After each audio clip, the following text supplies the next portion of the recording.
नमो बुद्धाय सभी धम्म बंधुओं को। बंधुओं, अभी तक हम बोध गया में भगवान बुद्ध के द्वारा 7 सप्ताह व्यतीत करने का श्रेणी में एक एक कर उसके विषय में बताने का प्रयास कर रहे हैं। आज हम मुचलिंद झील के विषय में आपसे सम्मुख कुछ तथ्यों को रखेंगे। आपसे विनती है कि उन्हें ध्यानपूर्वक सुने और जब भी बोध गया जाए तो जो भी हमने चैत्य पवित्र भूमि पर चिन्हित किए हैं उनको अवश्य देखें और वहाँ भगवान बुद्ध के जो चिन्ह हैं उनका भी अवलोकन अवश्य करें।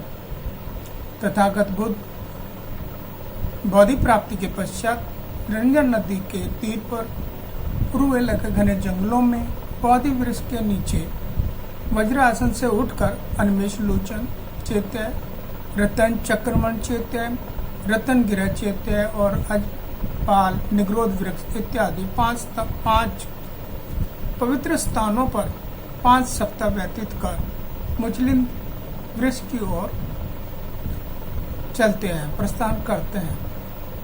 उन पवित्र स्थानों पर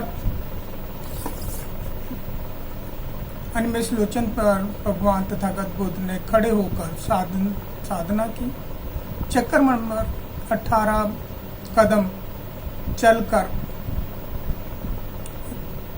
एक कोने से दूसरे कोने पर चलकर साधना की।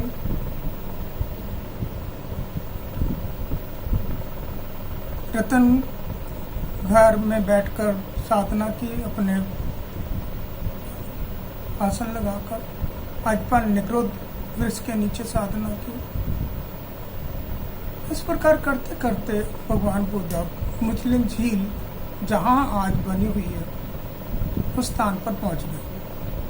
वहाँ मुचलिंद वृक्ष के नीचे बैठकर उन्होंने अपना आसन लगाया और लगाकर साधना में व्यस्त हो गए।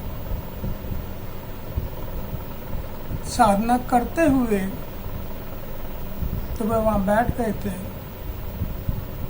तो मार उनके पीछे प्रारंभ से ही जो लगा हुआ था उन्हें साधना करने से वंचित करने के लिए वह वहाँ भी आ पहुँचा। उसकी 3 पुत्रियाँ तृष्णा, राग और आरती अपने प्रयासों में असफल रह चुकी थी, जबकि मार ने बहुत सारे ऋषियों और मुनियों को उनकी साधना करने पर, उनकी तपस्या करने में असफल बना दिया था। उसे अहंकार था कि मैं सिद्धार्थ गौतम को भी उसके लक्ष्य में पूर्ण नहीं होने दूंगा। परंतु बोधिसत्व सिद्धार्थ गौतम अपने निश्चय पर दृढ़ थे। उन्होंने सभी राग द्वेष त्याग चुके थे। उन्होंने राज दरबार छोड़ दिया था। अपने माता पिता, पत्नी, पुत्र, राज संपत्ति सभी का परित्याग कर दिया था। तो राग से तो वो मुक्त थे। और उनके पिता ने, सुधोधन ने उनको कि वे गर्भार न्यात आ गए, इसलिए षोडशियाँ का प्रबंध किया। जब वो तृष्णाएं ना जगा पाई तो मार की पुत्री क्या जगाती। मार की पुत्री ने भिन्न भिन्न प्रकार के श्रृंगार किए, भिन्न भिन्न प्रकार से प्रलोभन दिए, परंतु सिद्धार्थ गौतम उनके छलवे में, उनके बहकावे में नहीं आए और वो अपने सफलतापूर्वक विपश्यना साधना में निरंतर प्रगाढ़ता बनाते रहे। मेत्ता, उपेक्षा, करुणा, मुदिता सबको पुष्ट करते रहे। उन्होंने अपनी मेत्ता को इतना पुष्ट कर लिया कि अब उन्हें किसी भी प्रकार से भय नहीं था। उन्होंने करुणा सभी के प्रति अपने मन में जगा ली थी, अपने चित्त में जगा ली थी। उनके लिए सभी जीव एक समान थे। उनमें किसी भी प्रकार का कोई भी भेदभाव नहीं था। वह मुदिता उन्होंने प्राप्त कर ली थी, उपेक्षा भाव, समता भाव बनाए हुए थे। इस प्रकार वो साधना करते हुए जब वहां बैठ गए तो मार भी किसी से कम नहीं था, वो भी बहुत जिद्दी था।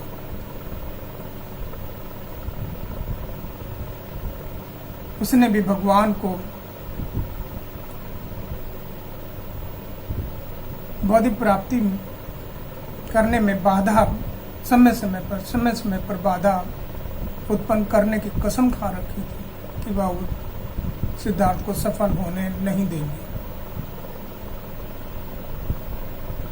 परंतु सिद्धार्थ अपना आसन लगा बैठ गए और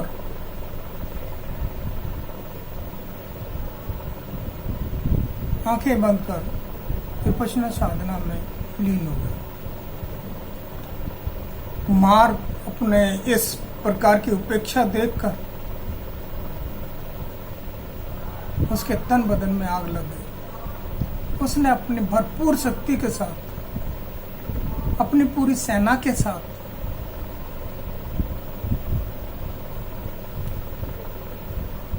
भगवान तथागत बुद्ध पर आक्रमण बोल दिया। ऐसे में ही अंधेरा छा गया, घनघोर अंधेरा, मूसलाधार वर्षा, बहुत ही शीतल शीतल ठंडी ठंडी हवाएं जिनसे हड्डियां भी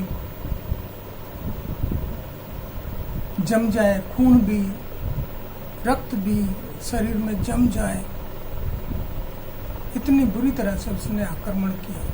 परंतु वहां उसी वृक्ष के नीचे नागराज मुचलिंद रहते थे। वो बाहर आए, आकर उन्होंने भगवान बुद्ध के चारों तरफ अपनी 7 कुंडलियां इस तरह से बना दी जैसे कुएं की दीवार खड़ी कर दी। उन्होंने एक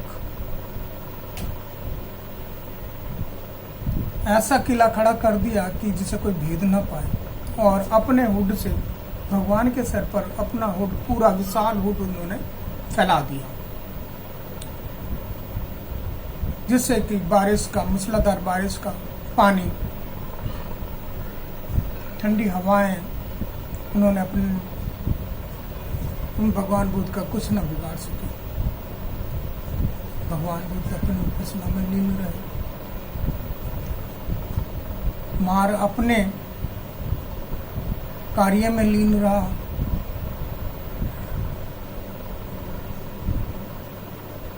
परंतु भगवान बुद्ध को टस से मस नहीं कर सका। यहाँ जो ये मार शब्द है, मार शब्द का अर्थ आंतरिक, एक तरह से यदि छोटे से शब्दों में कहा जाए, जैसे हम कोई काम करने जाते हैं तो द्वंद्व चलता है कि मैं करूं या नहीं करूं, करूं या नहीं करूं, ये किस तरह से होगा, मैं सफल होऊंगा या नहीं होऊंगा। तो ये जो द्वंद्व है, ये द्वंद्व ही जो ना करने के लिए करता है, जो कार्य को बार बार ना करने में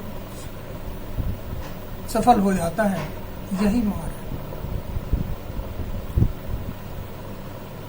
विपस्सी साधक जानते हैं कि जब वो साधना के लिए बैठते हैं तो हाथ में दर्द, पैर में दर्द, सिर में दर्द, पीठ में दर्द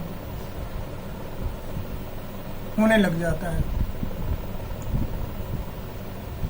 उनको भिन्न भिन्न प्रकार के मन में विचार उठने शुरू हो जाते हैं जो उन्हें साधना करने से वंचित रखना चाहते हैं। उन्हें ऐसा लगने लगता है कि पता नहीं कितनी देर से बैठे हुए हैं, या कभी किसी भी तरह की कोई भी आवश्यकता सी, शारीरिक मानसिक आवश्यकता महसूस होने लगती है, तो ये सब मार के ही कार्य है। इस प्रकार मार अपना कार्य करते रहे, भगवान बुद्ध अपना कार्य करते रहे, मुचलिंद अपना कार्य करता रहा। जब 7 दिन समाप्त हुए, मार थक हार चुका था, उसकी हिम्मत जवाब दे चुकी थी।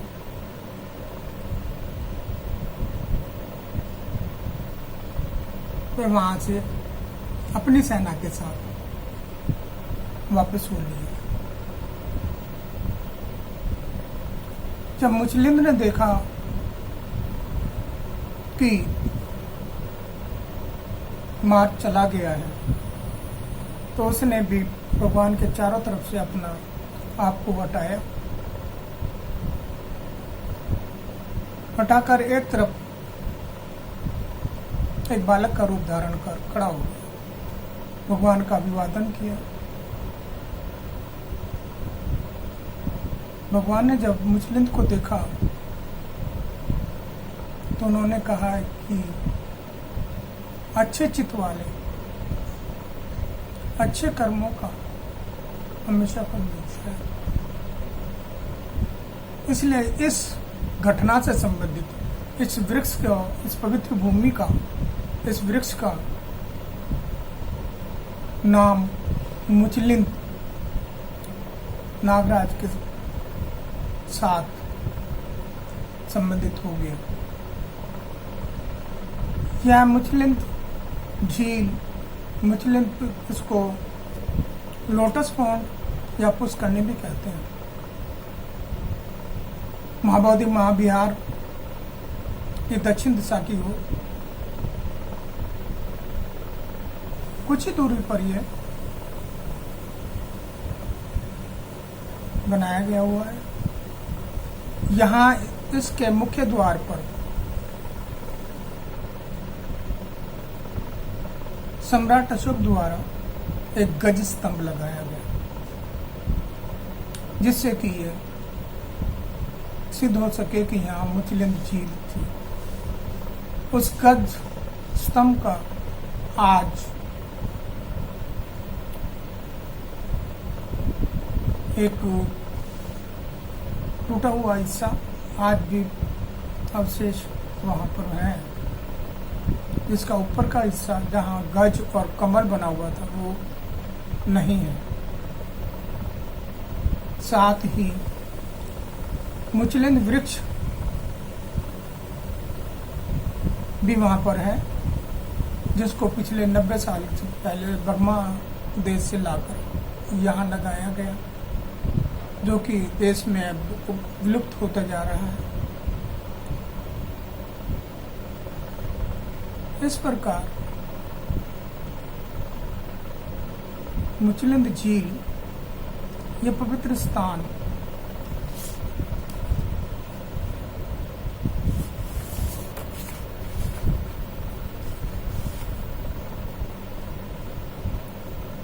भगवान बुद्ध के साथ,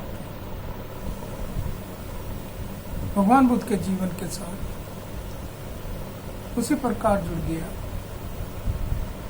जिस प्रकार बोधि वृक्ष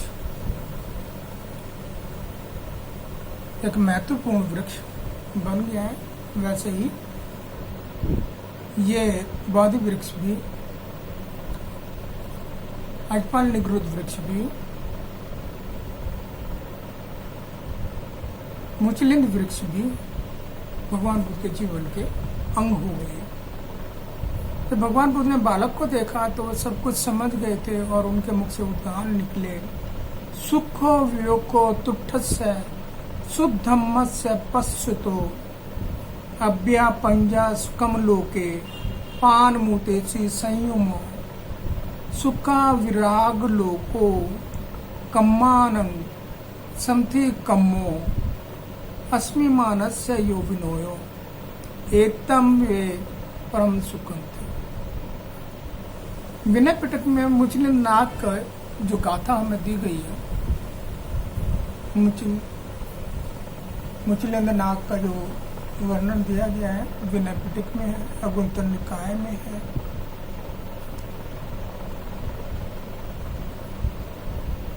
जिस प्रकार ये दिया गया है उससे थोड़ा सा एक मेरा भिन्न विचार है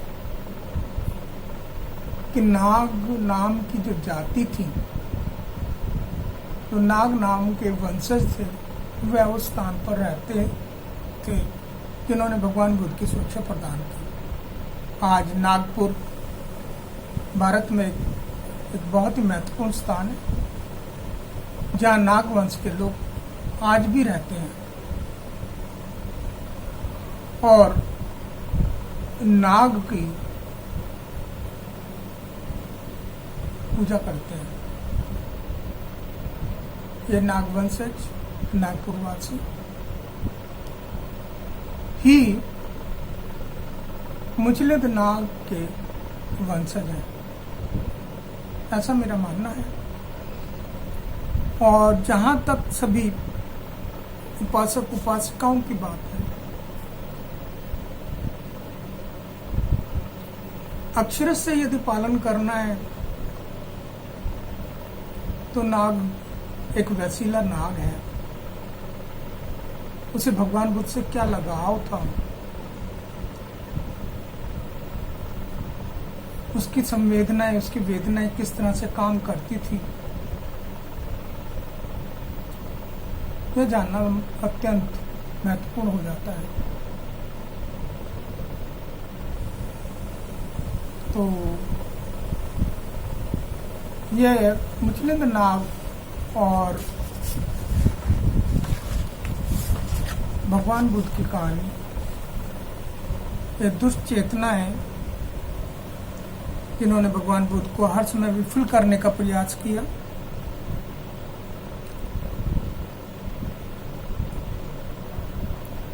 उनको भी भगवान बुद्ध ने अपनी दृढ़ प्रतिज्ञा से, अपनी मेहनत से परास्त कर दिया। नमो बुद्धाय। सब्बे सत्ता सुखी होन्तु, सब्बे होन्तु चखे मिनो, सब्बे भद्राणि पश्यन्तु मा कंच दुःखमा गमा।